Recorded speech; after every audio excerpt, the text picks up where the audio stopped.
Hello, everyone. I want to welcome to the podcast today, Kenzie, who is a photographer here in Kansas City, but she is way more than that. And so I'm going to let you introduce yourself really quick, share the work you do, who you are, all those fun things before we jump into the meat of our conversation today.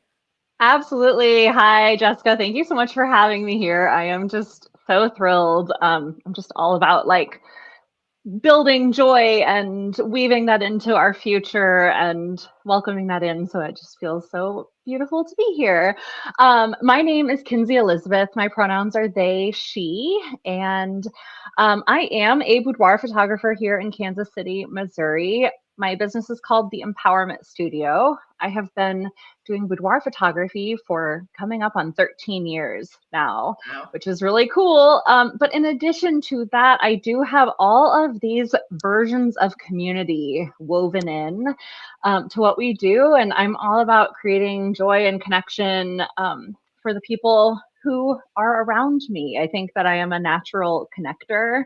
And so it feels like my responsibility here in this lifetime to do that connection work and to bring joy into it. On a personal level, I am a mama of an 8-year-old kid.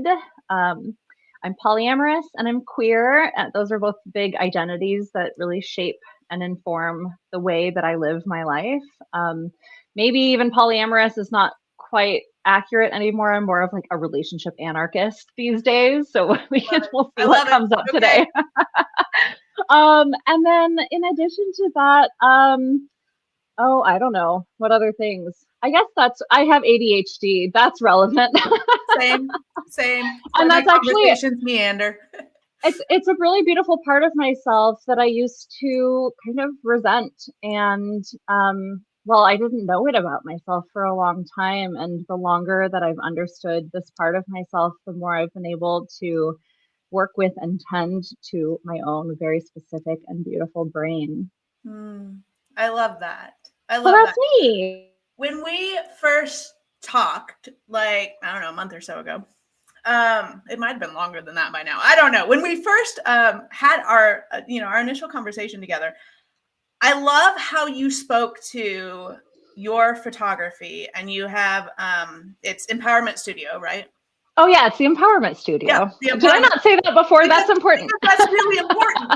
But how you spoke about the photography and the boudoir photography around the idea of empowerment and inclusion. And so I'd love you to share a little bit of how that's the lens or the way you do the work that really is at your heart and your core, because I think that's so powerful. And you are so much more than a photographer in a photographer studio. And I think it speaks to the community piece of it as well. Yeah, absolutely. Well, so I realized as I began photographing boudoir that the way that I saw bodies and like the humans in them was a little bit different than how a lot of people do. I'm just like I was born with this very deep sense of seeing beauty all around me. I think that was like woven in how I was raised as well. And I realized that like the way that I see the world, and I'm like, oh, you're beautiful and you're beautiful and you're beautiful, that people don't see that in themselves. And so a huge part of what I have learned to do in being a boudoir photographer, like I learned how to take pictures so that I could do this. This was not like, camera in my hand since I was 5. I literally at age 24 said, hey, I want to learn how to do this so that I can reflect back to people the beauty that I see in them. But what I realized after doing that for a long time is that there's a lot of humans in this world who are so beautiful, but who do not have home in a traditional boudoir landscape, right? And I'm part of the queer community. I have photographed a ton of queer humans over the years, just kind of by course of, photographing who I know and things like that.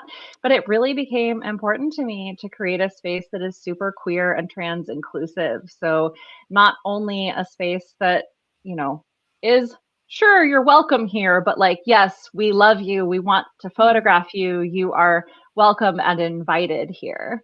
Yeah. And then that's also extended to how I see beauty in every single body. And fat bodies are not often shown in boudoir, and there's like some accessibility factors, right? Making sure that the space is an accessible and welcoming space for all bodies that might come in. And so it's also become really important to me to make sure that we are a space, a studio that is really welcoming of bodies of all sizes. So we have a client lingerie closet so that people don't have to like have clothes already and know what to do before they come in for their session. They could show up literally empty-handed. We do their hair and makeup, and we have the client lingerie closet. And I have sizes extra small through 6X in that closet, and like a ton of pieces in each size. I want someone of any size who comes into my studio to be like, oh, I actually have options here. Yeah. So yeah, that's really important to me, to make sure that we give homes to people who don't usually have home in a boudoir space. Yeah. And I love so many aspects of this, but I think it is such important work in the dynamics of our world right now too, because there aren't a lot of safe spaces for those communities, but also for other communities. Like, it does not feel like a very safe world right now psychologically. And I think a lot of times, or a lot of it is how we present in our bodies that determines whether or not we feel safe in different environments, right? Yeah. So I think it warms me that you have this space, that you have it here in Kansas City, in Missouri, Kansas City's a little sparkle in Missouri, but I thank you for having this space for people, because I think that's really when someone comes in for a session with you, what do you want them to walk away feeling? Because I think that's so important. I love that question. We were just talking about this because I get a lot of folks who will be curious about doing a boudoir session, but they're like, oh, but I'm not confident, or, I don't have what it takes to do that. And I'm like, well, this is the thing, is you don't have to have that going in, because that's literally what we support you in and nurture you in the studio. And some people have that blossoming of confidence during their session. Other people, it's kind of like we're planting the seed during their session, and 6 months later, their relationship with their photos, their bodies shifts and changes. And it's constantly evolving, right? Bodies are always changing, and how we feel about them is always changing. But once we start existing joyfully in our bodies in these beautiful contexts where we're supported and like held really gently and lovingly in that practice, the easier it becomes. It's like a stronger and stronger muscle.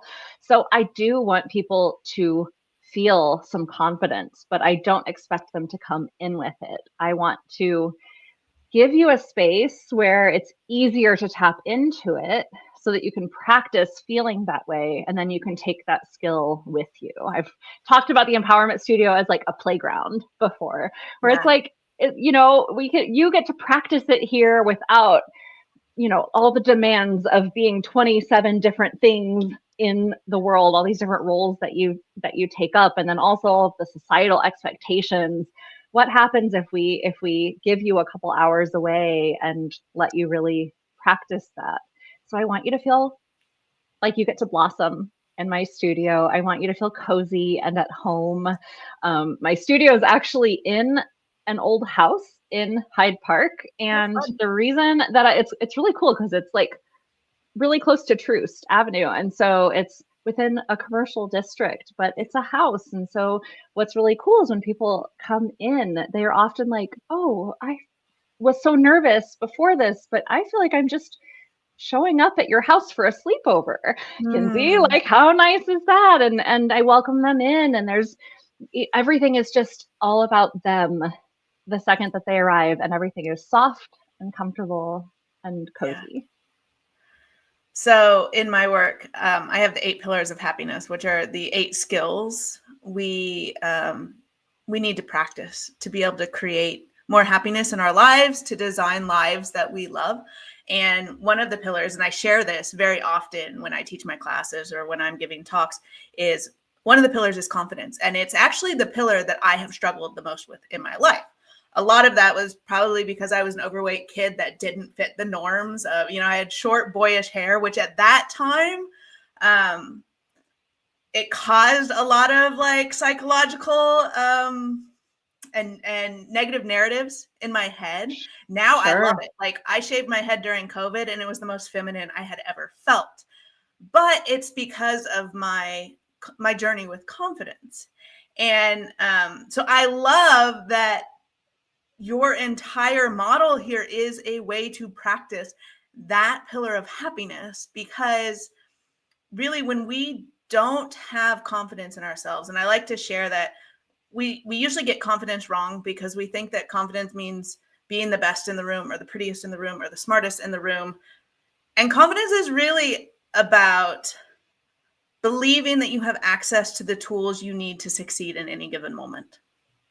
I love that language so much. Yes. And once you understand that it's not about being the perfect version of yourself, it's about stepping into spaces and showing up confidently as yourself, then it changes the narrative inside your head. And that really connects very directly to this idea of strengthening that muscle and practicing those tools in the empowerment studio, because it's so much harder to access those in the first place in this wild world that we're in. And so if you can slow things down and quiet things down enough that you have a chance to tap into it once for the first time ever, maybe, then you're like, oh, I can do that again. And the cool thing is people come into the studio and we photograph them in these moments that they're feeling really embodied, really confident. And then they get photos back that reflect what they looked like during that. And they see how beautiful they were, but also it's like proof. It's like, yes, you really were here. You really were feeling that good. And you can use those almost as a talisman to tap back into that feeling. It can be an anchor for you to access it again and again in the future.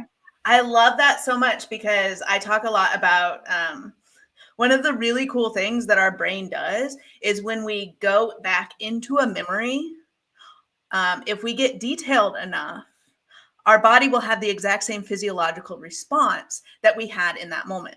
So a photo acting as a talisman, right? That really, it allows your body to physiologically transport itself to when you felt that empowered and confident. And so it's a way we can hack our brains to show up more confidently and to really trust and believe that we are worthy and capable, when the narrative might have been for years that we aren't. Wow, this is so cool. I love the science behind what I have figured out over 13 years, right? We actually, in the last couple of years, have gotten really, I don't know, I think the empowerment team, the crew that I work with, that we all show up together to support, we were like, can we quantify this? Can we put some words behind it, not only so that other people can access it easier, but also so that we can be more intentional in the ways that we support and show up for people? And I feel like you're the perfect person for this, and your people are probably the right people to hear this. I don't talk about it that often. It's more like I know it on the inside and I do it. But we created the GROW methodology. And GROW is for ground, revel, own, witness. Ooh. So ground. So we do this through the course of a boudoir session, right? You get grounded in your body. We take breaths. We do body check-ins. We say, hey, how are you today? Who are you today? Let's get still. And once you are present with yourself, then we welcome in joy. So we're laughing, right? We're reveling in being in our bodies, and feeling that joy and that connection to yourself gives you space to just start to blossom and take up more space. You get to own your body. You get to be really in it. And then that W is for witness. And so that's the chance. It's kind of twofold. One is you're feeling so good in your body. And I like to slow down during the session and say, I'm noticing a shift in you. How are you feeling? Or let's take a deep breath. Let's enjoy this moment. So you get to witness what it actually feels like in your body. And then you also get to see your photos and witness yourself in that context. And Yes. It's really cool. So it's interesting because as you're doing this, I'm going, okay, those are 4 of the 8 pillars. So your grow, right, or ground is feeling. It's that initial checking in with yourself and your body. All right. Revel is gratitude. It is This is looking so for the cool. joy that exists all around you in your life in that moment. That's where we find joy, right? It's a lot of times it's with the people, it's with the experience, it's with those small moments that we often overlook and don't pay attention. Yeah. Then you have the confidence piece, right? Yes. So that's when you start stepping into and owning the experience, your body, who you are, how you feel. And then you have the witness, which in our language is authenticity. It is seeing yourself and owning your voice in that version of you and witnessing it for yourself and allowing others to witness it, and you hear it and understand it and take it in. So those are 4 of the 8 pillars of happiness that you are using as a methodology This is so to cool. capture the process. And it makes complete sense how people go from, I say anxiety and excitement are the exact same physiological response in your Yep. body, right? It's just how you label it. But you go from that to empowerment and confidence because you're practicing these 4 different skills. And I'm sure you're practicing other skills in the pillars as well. But the whole process is grounded in 4 of the 8 skills that lead to creating more happiness with ourselves and allowing us to show up as our best. That's really incredible. And the cool thing is we've realized like within the course of a photo shoot, we do the entire grow methodology, right? We go from GROW, but we also have a 6-month long group program. Ooh. And it's called the Empowerment Experience. And it runs 1 time a year. And it's a small group of people who are all doing boudoir sessions over the course of the 6 months. But we also have online community. And then in addition to that, we have monthly get-togethers where we play, and we have beginning, middle, and end check-ins that we call the empowerment circles, and that's a chance for us to get really connected with ourselves. So the cool thing is we realized, okay, we do grow once during a boudoir session. In the empowerment experience, we do it over and over and over again. And so over the course of the 6 months, including leading up to your boudoir session that takes place, and then you get this big blast of it, and then you get it more and more and more afterwards as well. And over the course of these 6 months, it is just drilled into you. It's second nature. You know how to do this. And so it's really cool because sometimes people just want to come in for the experience. They want to come in to do a boudoir session, but there's some people who are like, oh, I could never do a boudoir session. Whoa, but I kind of want to. They're perfect for the empowerment experience. And then there's also people who are like, yeah, I'm pretty comfortable in my body. I know I want to do this, but I actually want to make it a bigger experience. I really want to surround myself with this. And so the empowerment experience is perfect for them as well. Well, and it speaks to the community piece. Like, we so often think that happiness is an individual thing, but it is communal. And so when you're layering in that community piece, that honestly, I don't know a lot of photography studios that intentionally try and create community. Like, that just takes it to a whole nother level of how we can pour into ourselves and practice those skills that lead to, I call it sustainable happiness. We're never going to be happy 100% of the time, but when we're surrounded by people who believe in us the way we believe in ourselves, when we're surrounded or when we're living in a safe space, we are able to get back to that baseline a lot quicker when we have bad days, when we feel like crap, because some days we're going to wake up and we're going to be like, I feel like crap. I look like crap today. But when you have the community and when you have the proof points and the talisman of the photos, like, it's easy to get back out of those spaces a lot quicker. Totally. I actually talk about that with the empowerment experience because sometimes people are like, 6 months long, I don't know if I can commit to that. And I'm like, it's actually 6 months for a reason, because we want to create space for life to happen. But the cool thing is it's here for you. So when life pulls you away and this is hard and this is sad and this is disappointing, you get to go, but I get to jump right back here. And so it's like this this continual, I don't know, chance to pull back towards yourself. And so I don't know. I think personally, I'm a sort of person who something hard can happen and that can just derail me for a very long time. Mm-hmm. And having some sort of anchor point to come back to just be like, okay, that happened. I'm supported. I have space to be in that. And Right. then I can come back to myself. I think it can be really easy to hear empowerment studio and hear boudoir and confidence and body positivity or even body neutrality and be like, oh, we have to feel good all the time. But actually something that I'm really good at is holding space for the nuance of it, to be like, yeah, you don't like how you look in this picture, and that's okay. You're allowed to feel that way.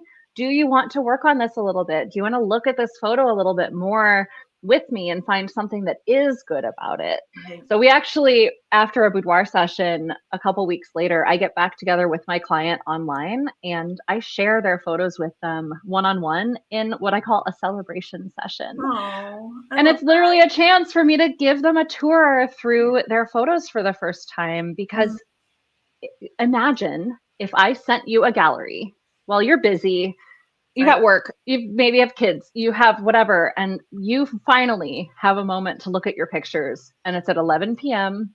and you're exhausted and you're stressed, you're depleted, right? Your resources are low.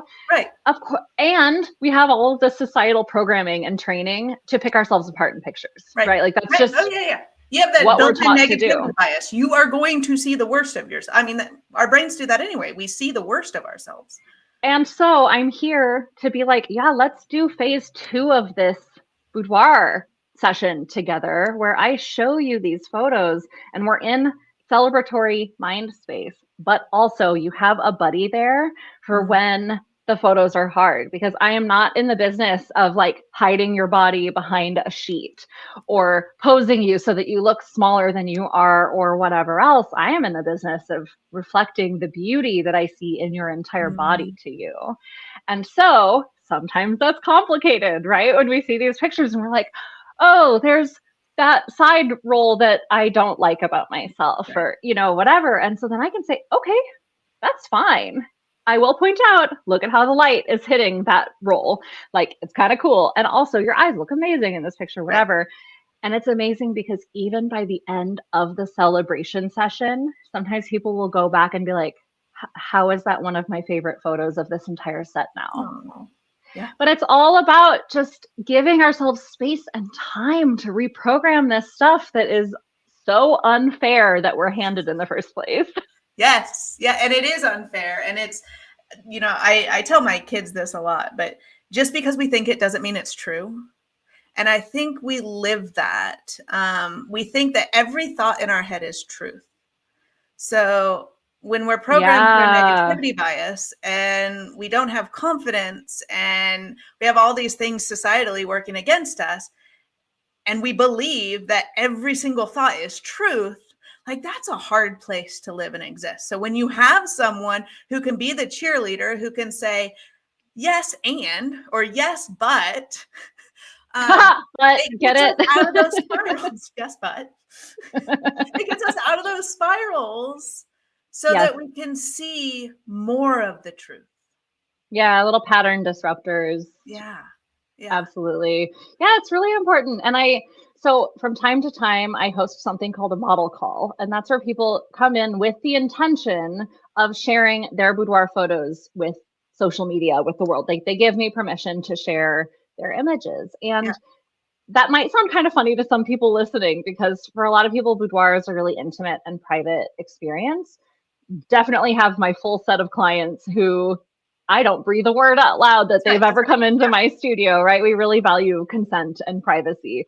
But there's this big group of people who are like, I want to have my photos shared so that other people can see bodies like theirs, and so that they can have that reflected back to them.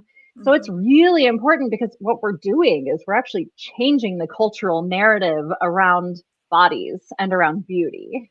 Oh, I love this. And that leads right into the next question and the next point. And it's actually my favorite conversation starter in all of these podcast sessions I do. It is, what does your vision of our collective future look like? Or what could it look like that's different from today that would lift us up instead of tearing us down? Like, what could that be? So this is where my own personal experiences with queerness and with polyamory come into play, because I think, and I'm not saying everyone needs to be queer or everyone needs to be polyamorous, but what I am saying is my personal experience within both of those worlds is that we are so village and community minded.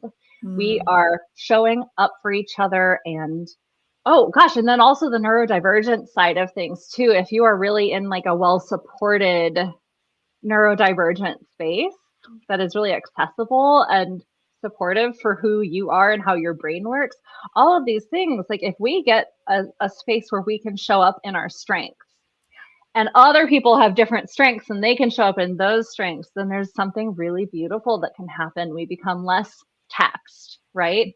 So Yeah. polyamory specifically, like the context in which I am raising my child, is where there are a lot of other adults in our community who are really important to them and to whom my kid is really important.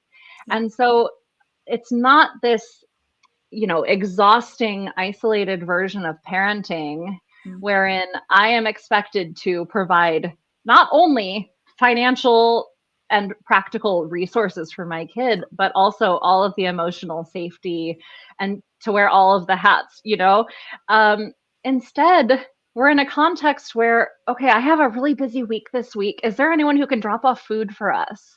Right. Or I'll get a text from someone, my kid has a fever. It's 11 p.m. I'm solo parenting. Do you have any Tylenol? And I live 90 seconds away from this person, so I can just run some over.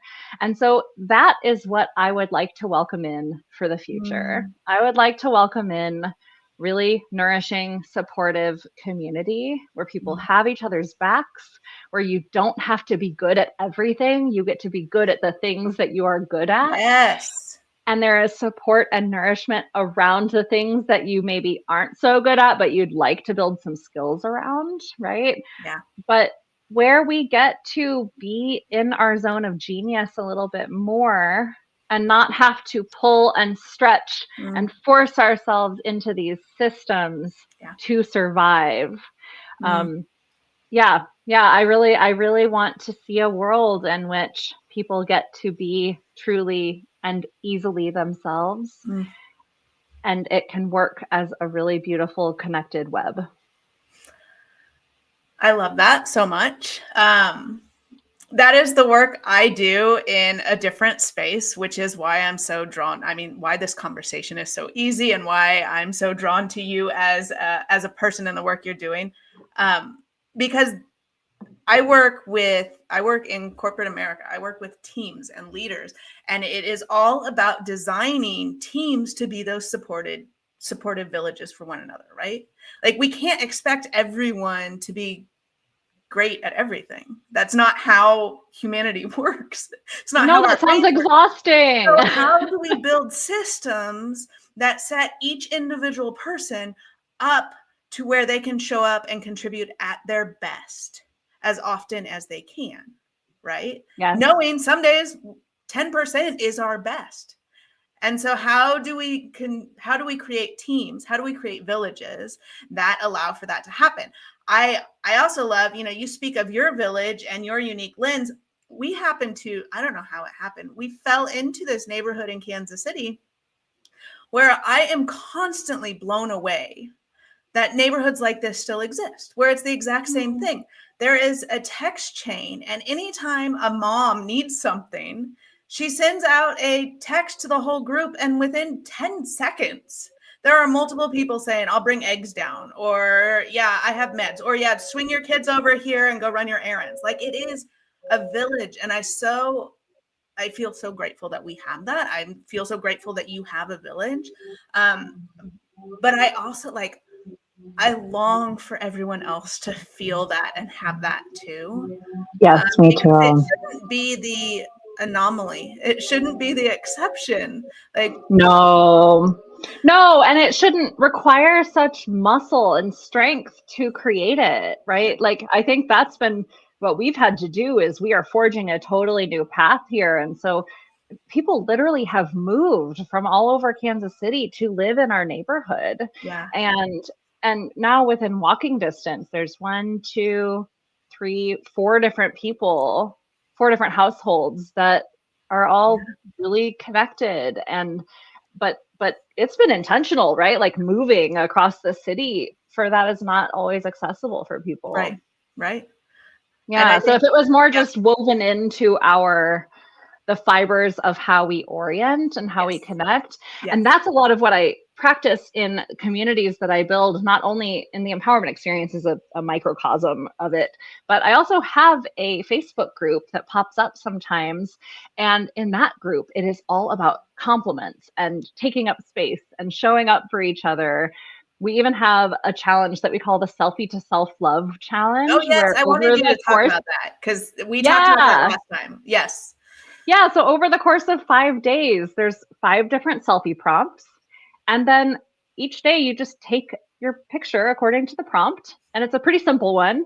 And then you post it in the thread. But then the next step is you give compliments to 3 to 5 other people who are also posting their photos in the thread. And what's really cool is it's exactly this, it's that muscle strengthening of weaving this kindness and this togetherness into our souls, right? People just start to connect in a different way than we're used to connecting on the internet, right? And then all of a sudden people are, it's like this ripple effect. People are taking that to the world around them as well. And people are even saying, I'm looking at the world differently. When I'm out and about, I notice how beautiful people are. I'm noticing the way that the light is hitting their hair and all of these things. It really does start to shift something. Yeah. Oh, yes. Yes to all of that. That is, it's so, it seems so easy. How about that? It seems so small and easy. And yet what you're actually doing, or the space you're actually creating for people to live and practice in, is you're helping people rewire their brains Yeah. to new defaults. So instead of the negative self-talk, it becomes finding beauty in myself and in the world, right? Instead of the judgment as we walk down the street, right? When I had my lowest confidence, I was such a judgy person, right? It's projection. It's projection. But instead of judging the people as we walk down the street, we're curious in where the beauty is that we see. We're curious in the stories of these people. And so what you're providing, and this is why I think it's so important, and this is such an important conversation, is you're providing spaces for people to practice those so that they are actively rewiring their brain without realizing it. Because when we see it as a to-do list or a chore, we don't do it. But when it's just how everyone else around us in the community is engaging, then we're naturally rewiring how we look at the world and how we show up. You know what's so funny, Jessica, is that is definitely something that I've created for the people around me, but I didn't realize I was also doing it myself. Yeah. And so, because I always thought, oh, I'm just taking some boudoir photos, I'm just posting a selfie prompt, I'm just encouraging people to compliment each other. And then the feedback I'm getting is, Kinzie, you changed my life. Yeah. Kinzie, I did a boudoir session with you, and I have now found myself, and I am now taking up space and asking for what I need. Or, I see people in the selfie challenge, right? I'm like, oh, it's just selfies, right? When I created this selfie challenge back in 2018, 2019, I was like, oh yeah, sure, let's just all post some selfies and compliment each other. And I'm seeing people just absolutely blossom, existing in photos for the first time ever in some cases.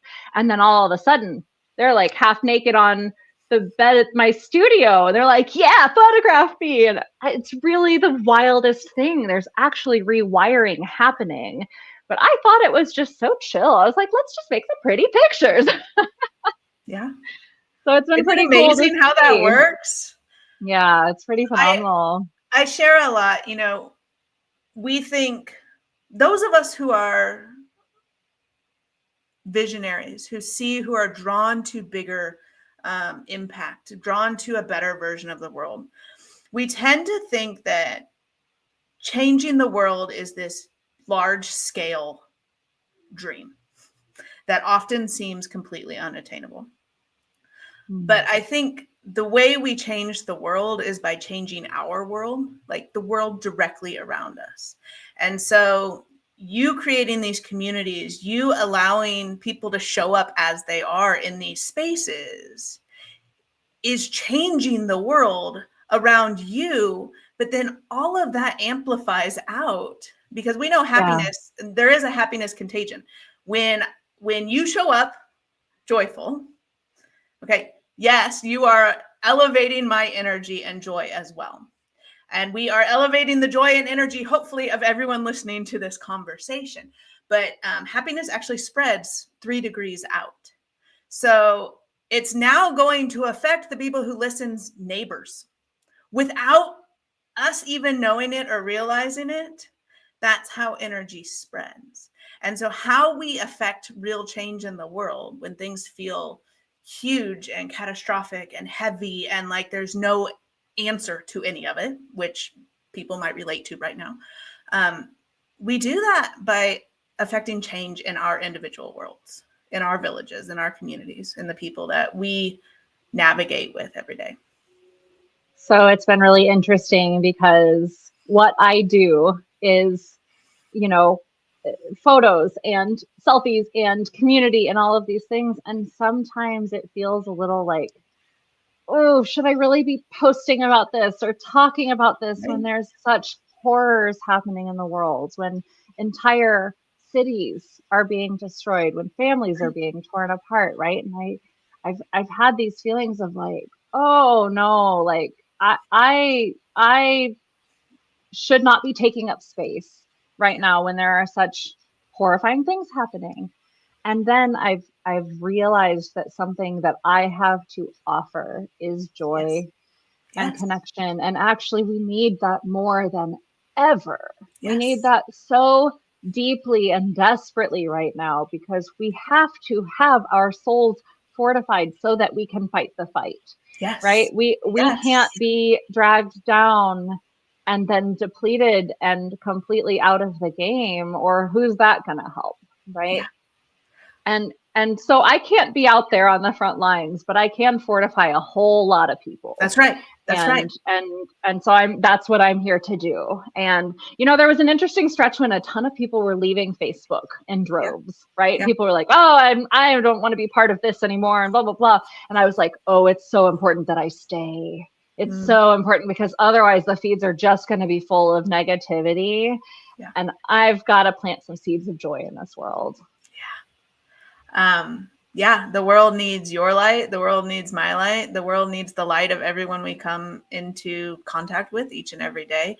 And that is our gift in this moment, is to own our light and to share it and to take up space with it. Yep. Because the only way to get rid of darkness is to shine our light. It's light. Yeah, and sometimes we can light each other's light too, right? And then there's more light. It's amplifying. And when I light your light, I'm not giving away any of my light. I'm just asking you, or offering you, inviting you to step into your own light. So, because we're gonna end this conversation in a few minutes, although we could go on for a long time, I'm sure. We could clearly go on. Yes. What could our listeners do today? What is something they could do to take a step into showing up more confidently, or to feel more empowered? What is it? What is something you would ask them or invite them to step into? So selfie practice is really supportive of exactly that. And I know it can feel really intimidating, especially if you are among the people who has never existed in a photo by yourself before, right? If your Facebook profile is of your cat or your grandchild, if you scroll back in your phone roll and you don't see a single picture of yourself in there or anything, it can be really intimidating. But I actually believe that there is an accessible next step towards starting to exist in photos. And that's by just trying your first selfie. So I actually have a selfie guide And it's multi-pronged. It's very accessible, and like you can implement it right now. It's got technical tips like where to look on your phone, like where the Awesome. camera Yeah. is, right? And then there's, lighting and all of the technical things, but then there's also how to pose and how to energetically get in the mindset. And then there's an entire section for what to do when you feel like it's not working. Oh, So wow. Yeah. it's literally like, okay, you can like have never taken a selfie before and you can look through this guide, and by the end of it, you can go out and take a selfie.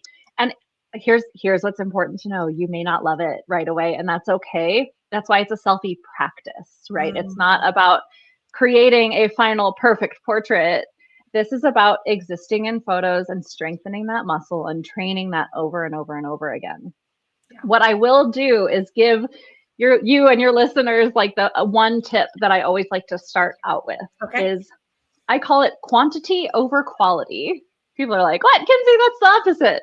No, I actually am all about using your selfie practice. Like the first time that you ever go to take pictures, take a selfie, take another selfie, take another selfie, take another selfie, over and over and over. Micro shifts in your pose or your energy. It starts to feel silly after a little while, and then allow yourself to laugh at how ridiculous this is, make a goofy face, and then laugh at how that felt. And take those pictures over and over. And then after that, go back, and then you can look at your pictures. And then you can delete any ones that you don't like, right? This is not about every single picture being amazing. In fact, most of them shouldn't be, because we're being playful and goofy and, but if we can do that, then we can allow ourselves to soften into the moment, and we end up finding something that we wouldn't have found before if we were just taking that one picture. And then also, here's the other thing that conquers is if you take a selfie and then you go look at it and you're like, oh, I always look bad in pictures. Well, then you go to take another selfie. What energy are you bringing to that next picture, exactly, right? So this is your chance to give yourself some space from that self-critique and just allow it to be about play. Okay, so everyone's going to go out and we're going to do selfie practice. I love this so much. Where could you mentioned a selfie guide? Yeah, so you can go to find that? Absolutely. So you can go to empowermentphotographer.com. And that is where you can find all of the links to all of the things. But the very first bright orange button that you see is get my free selfie guide on there. So definitely empowermentphotographer.com. Or actually, if it's easier to type, these both go to the same place, empowermentstudio.com. Okay. And we'll put links in the show notes for everyone. Yeah, absolutely. You don't have to type. You can click and go there. You can just click. But yeah, come on over and grab that selfie guide. And in addition to that, come and hang out with me over on Instagram. That's a place where we post a lot of people's boudoir photos and selfies, and our stories are all kind of the behind the scenes of the magic of this. That's a really cool way to just start to dip your toe in. Like if you're like, oh, even taking a selfie is too much right now, just start to shift your social media feed to where you are starting to see more different bodies. You're seeing people existing in photos. Come try our selfie challenge with us. But yeah, so on Instagram, we are at empowermentstudio__. Okay. And that's people. Yeah, definitely. I really, Instagram is where I've been hanging out with people lately. So I am all up in the DMs. If you are listening to this podcast and if you're like, whoa, this is kind of breaking my brain, I'd love to hear about it. Or if there's just something that resonated, that'd be cool. Or if you take your very first selfie ever, send me a message and say, hey, Kinzie, can I share my selfie with you? And I have a compliment ready to go. Oh, I love it. Yes. Everyone take her up on that.